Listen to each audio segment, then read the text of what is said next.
I'm looking at the Bengals schedule right now.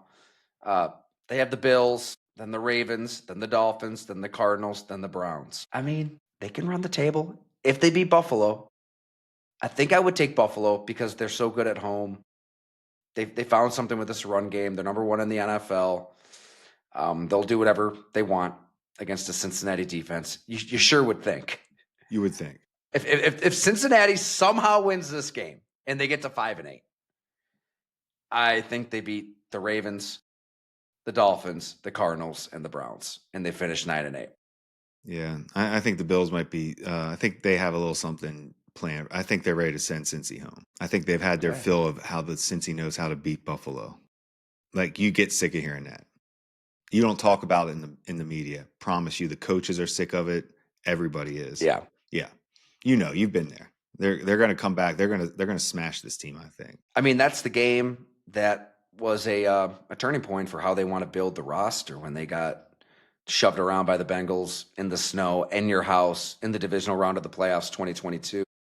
That's when the Bills started to think, okay, like we've got to be able to win at the line of scrimmage if we're playing in this weather. Like if we call this home, we have to have a team built to play here. And now they've gotten to the point with, the best blocking tight end. I mean, I believe Aaron Cromer said this. He called like Jackson Hawes like the best blocking tight end he's ever seen. Not just in this draft class, not just on this team, like ever. Monster. You've got a guy like that. Monster. Love talking to him for that story at Go Long, by the way. He is awesome. He'll be on the all old school team. I mean, I was just kidding around with him. Like, what do you do in your spare time? You like jump off cliffs and stuff? He's like, yeah, that's what I do. That's what he does in his spare time out in Utah.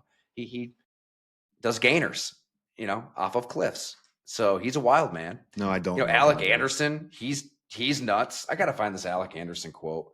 I mean, and then, if they have to get the ground game going. Obviously, the Bills, they don't have a prolific passing attack, but if they get that going, I think that they would just love to absolutely shove it down Cincinnati's throats, considering that was the game. Oh, here's that quote.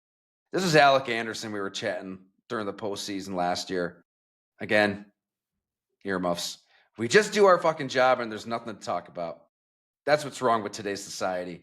Everybody wants a fucking pat on the back for doing their job. It's bullshit. Man up and just do your job.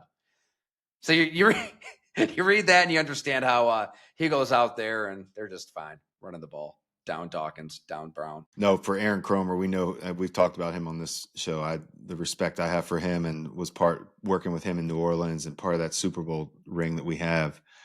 For him to say that statement, because he's coached and been around football, he's a football junkie.